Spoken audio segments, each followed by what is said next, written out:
Welcome to the first in-season call calibration of the 2019 season. The first play we're going to look at play number 43. Watch the hit at the sideline. Is this a foul for a late hit?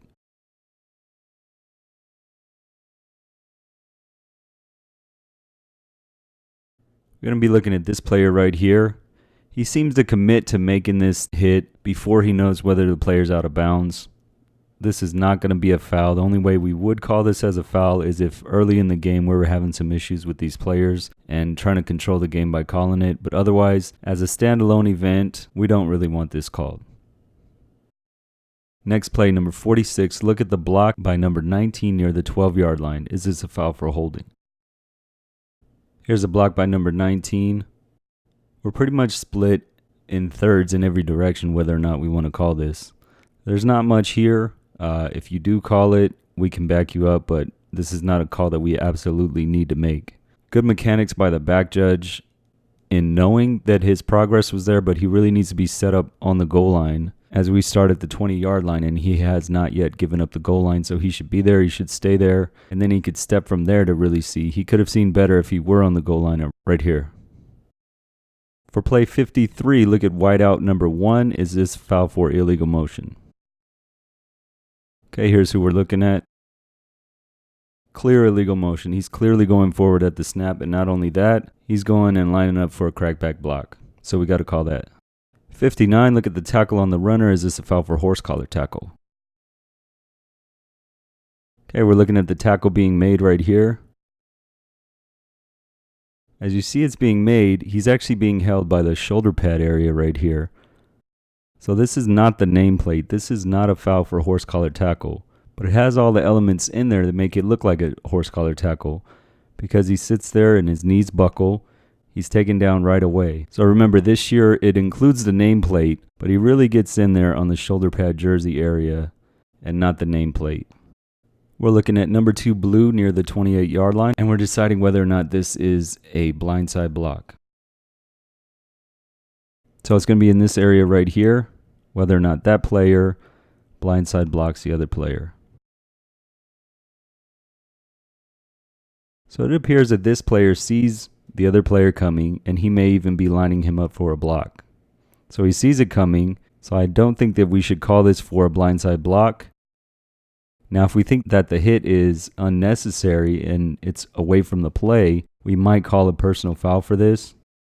But as a blindside block, I'm not sure that this really fits a definition because I think he sees him coming. I think he's lining him up. Right here, he seems to turn to him and see him right there. This is a better call for a personal foul away from the play than it would be for a blindside block specifically.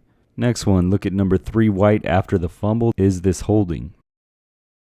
So this player is going to be trying to get to a loose ball. And as you're trying to get to a loose ball, you are allowed to push to get to a loose ball, but you can never hold. So we're deciding whether or not this is enough to equal a hold. And it does take this player's feet away. Now let's look back and see why maybe we didn't see it and make a decision on it. We have the H right here, and he's moving downfield for no reason whatsoever. He's responsible for that line. Nothing about this play should be taking him downfield. Should be looking in the backfield at this point, and he should see all of that, but for some reason he started moving downfield and his focus went with the player that was going downfield. Most important thing about this play is that we see this action. Whether or not it is a hold, that's kind of open for interpretation, but we got to be able to see it. Next play, we're looking at the receiver at the top of the screen. Now whether or not this guy false starts. Okay, play is shut down for the player right here on a false start. Snap is made. This is pretty much simultaneous with the snap. If we're calling this, there's no way that we're going to really be accurate with this consistently.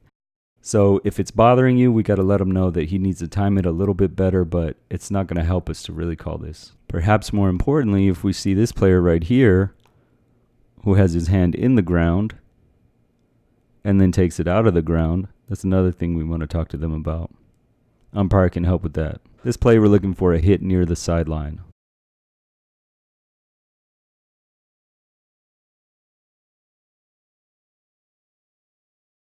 This right here. And we're deciding whether or not this is a block in the back. Now technically this is a block in the back, but we're so close to when the play is dead that we don't want to call it as a block in the back necessarily. Now, knowing that the play is dead, we'd probably want to call this a personal foul for unnecessary roughness. But block in the back is okay. It's technically a block in the back. But a hit like this that's so unnecessary, we might want to get him for 15 instead of for 10. Again, we're looking at the receiver at the top of the screen. This receiver right here, whether or not he false starts.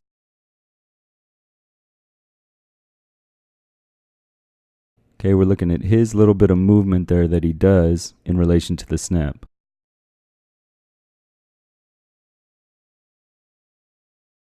Again, it's so close that if it is technically a false start, it's not something that we're going to get right enough times for us to be calling it. We can't count on being that good, so we need to pass on that.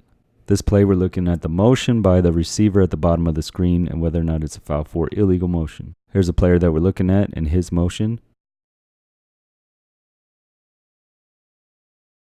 So you see at some point he does start to go forward, but it's not until after the snap. As he goes in motion, he flattens out right before the snap, so he's going parallel to the opponent's end zone, which makes him legal as far as his motion goes. If this happens a lot, we're going to have to really pay attention to it, whether or not he's getting it correct. But if this is like once a game type of thing, we got it right in not calling anything. Okay, this play, we're looking at the lineman and the motion man.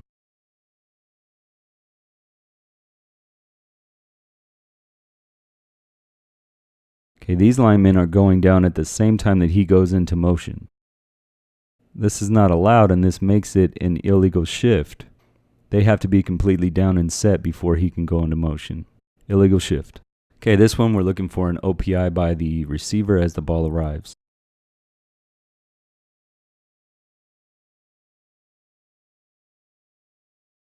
Okay, and what we're going to see here is what we call tangled feet, which is not a foul. You'll see that their feet literally get tangled up right here. So one foot touches the foot of another player. It's not intentional. This would not be a foul whether it were offense or defense. Tangled feet is not a foul for pass interference. All right, next we're going to look at the block near the logo and whether or not this is a foul. This logo right here is where the block's going to occur. Okay, we got a grab going on, but we do not have a restrict. This is not something that we want to call.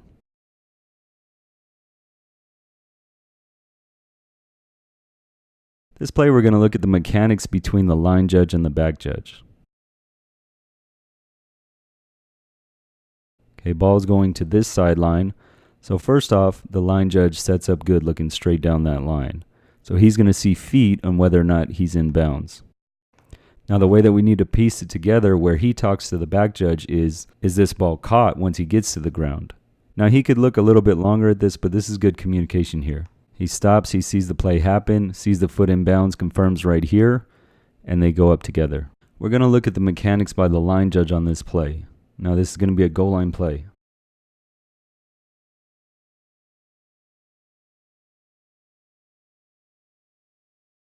Now this is very nonchalant action by the line judge in a goal line related play. This is where we got to really get in there and sell the spot. Because technically, I think this is a touchdown. He gets hit. He doesn't appear to be down right here. And he appears to fall with the ball going over the goal line. So if that's what I see, you got to really sell it to let us know that he's short. So we should be running in here telling everybody that he's short. He should have a hand up. It should be strong.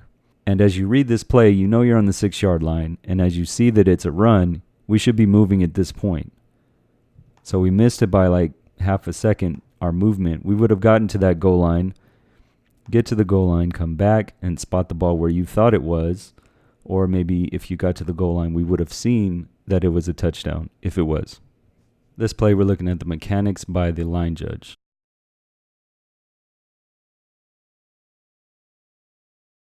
Okay, the line judge lets the play get past. As the line judge sees this player go out of bounds, he should be killing the clock.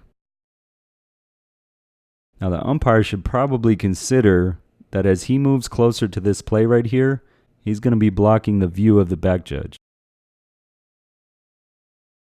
The back judge has the goal line. So umpire, be aware of whether or not you're blocking the view right here of your back judge. Then the back judge could help with the spot if the umpire doesn't step in front. Okay, we're going to look at a backward pass right here and talk about mechanics. Now this is a good backward pass, making this a legal play.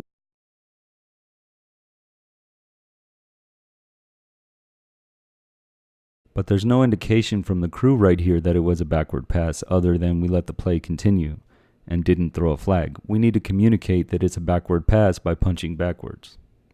Primarily, this is going to be the H. Okay, on this play, we got a punt play. We might want the referee back here so he can really see through there, back here a little bit, probably on the big line, maybe a yard in front of it. But he wants a good look through here, and he wants to be able to see players in front of the punter. But after this play starts, referee has really good mechanics, and the line judge needs to work on it a little bit. Right as we see this snap go over the punter's head, the referee reacts, but the line judge does not. Now we should be boxing this play in between the referee and the sideline that the referee is facing. So in this case, the referee is facing this sideline. Referee's going to go back. The line judge should go back there with him and get to that goal line to help out. That means that the head linesman should stay on the line just in case it is punted so we can see if it crosses the line. So we have still the line judge is not back there to help the referee. He's left the referee all on his own without any help. Referee gets the correct call, but we need some help from the line judge on this play. Another backward pass punching situation by the H and the L. Okay, here's another backward pass. It starts on this line, initial direction is back. So the H is going to be primary, but the line judge sees this, but neither of them punch backward to let us know it's a backward pass. We need at least one of them to punch backward on this one to let us know. This play, we're looking at the movement by the back judge.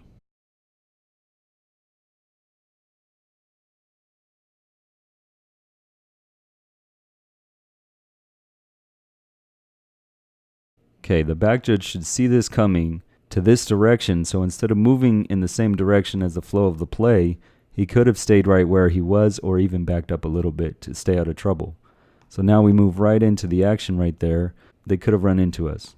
So as you see the play coming, make sure you keep your distance. I would have liked probably the hash on this for the back judge to be on the hash right here looking straight down the line. Another backward pass situation. Okay, the proper ruling is a backward pass on this play, and this is how they let the play out. So he gets it right here on the line, and it goes backward about a yard right there. But we don't punch on it. All we do is let the play go. Now that's pretty passive in that we're letting it go, so we're passively saying that it was a backward pass. What we really need to do is be assertive with our mechanics and let them know that it was a backward pass. We ruled on it, and it was legal, and this team deserves this touchdown. And that we didn't let an incomplete pass go by. This is just a fun play right here. You never know what's going to happen. So he punts it right off the back of his own player. Okay, good awareness by the referee to get to a spot, look down that line. On this play, we're letting coaches in the restricted area distract us from doing our job. So we're here focusing on the coaches in the restricted area, and we're not seeing this action happen. We're not seeing these players go down at the same time that he goes into motion. So we have an illegal shift right here, but we're dealing with the coaches right here, so we don't get to see the entire play. Don't let them take your concentration away. The quarterback is going to legally ground this to number 31, so we need the H to point to this guy right here to let us know that we had a player in the area. Okay, looking at the mechanics of the H and the B on this play. We have a good job by the H right here to stay on the line and rule on this pass right here. So if he left the line, he would have no idea whether or not this is legal. He stayed on the line, and he's able to see that the pass was made behind the line of scrimmage.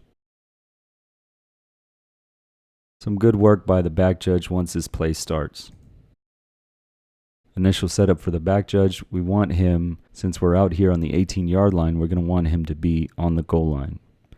But once he rules on this play, he's got good position, he's got good movement, and he sees it. Might want to consider not using a finger whistle or just going straight up with the touchdown and blowing the whistle if you need to. It would look better if we just went up for the touchdown and didn't blow the whistle first like that. Okay, we have a possibility for an illegal motion or an illegal shift on this play because he's going down at the same time he's in motion. So left tackle goes down at the same time 13 is in motion. But once the play gets started, let's look at the mechanics by the L.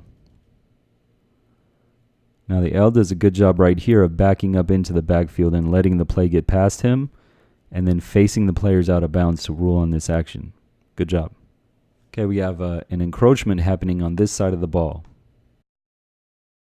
And I'm not sure whether or not the L saw it and called it, but we're going to assume for this play that the L did not call it and the H is coming in to help. So in this case, we have good timing by the H on this play.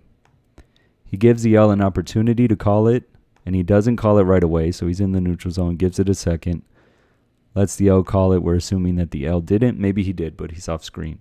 So it gives him a chance, and then he goes up. This play, we're looking at a block by number 23 near the 40-yard line.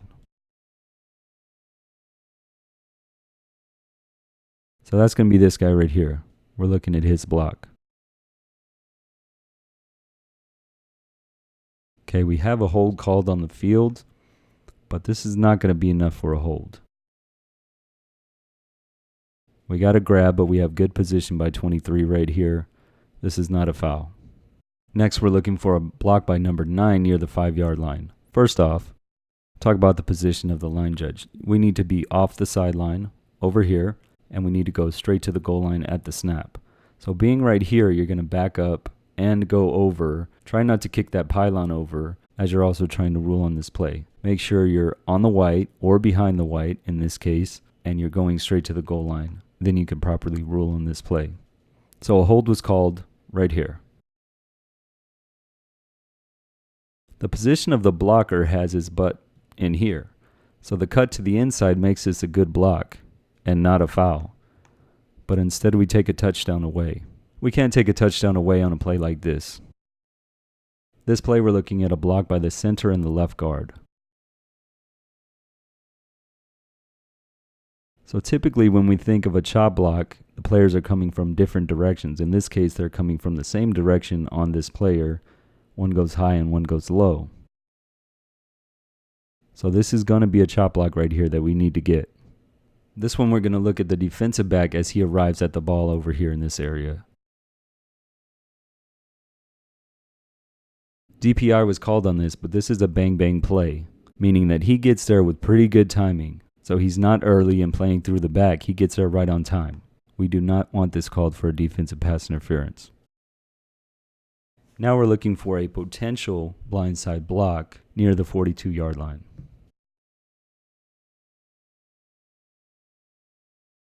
Okay, so this player is approaching from the blind side of these players. But in this case, he gets his hands in front and he uses open hands and he pushes the player. So this is not going to be a blindside block. This is going to actually be a legal block made from the blind side. For this play, we're going to look at the right guard and the left tackle. Immediately, the right guard engages in a block right here on that player. The left tackle is going to engage in a block as well on this player. So as the right guard goes through his block, he ends up falling and hitting the player low who he was not blocking. So this is not intentional. We're probably not going to want to get this for a chop block.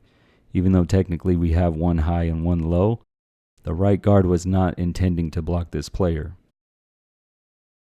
Next, we're looking at the block by number 54 near the 35-yard line.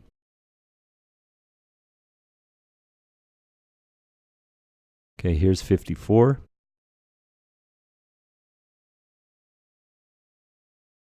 Okay, there's a hold called on this play, but we got nothing here. We can't call this one. Got a little action, little hand fighting, but he doesn't restrict this player in any way. And more importantly, he lets him go right here when it becomes a point of attack. This one, we'll look at the receiver up top as the ball arrives.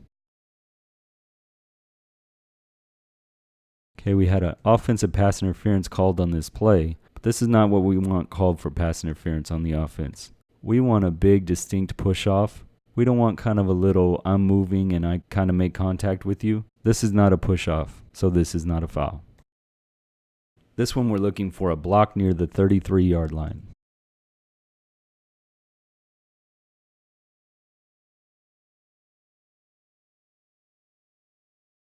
So we're going to see this player right here chasing this player down.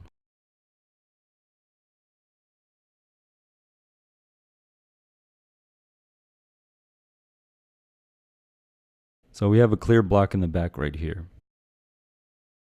This is not called, but then after the play there's a foul called for this player right here. We need to get this foul right here, and then we need to talk to this player. So we miss the foul that we want to get, and we call the foul that we don't want to call. Maybe it's justice that the correct team was penalized, but we want to just get it right.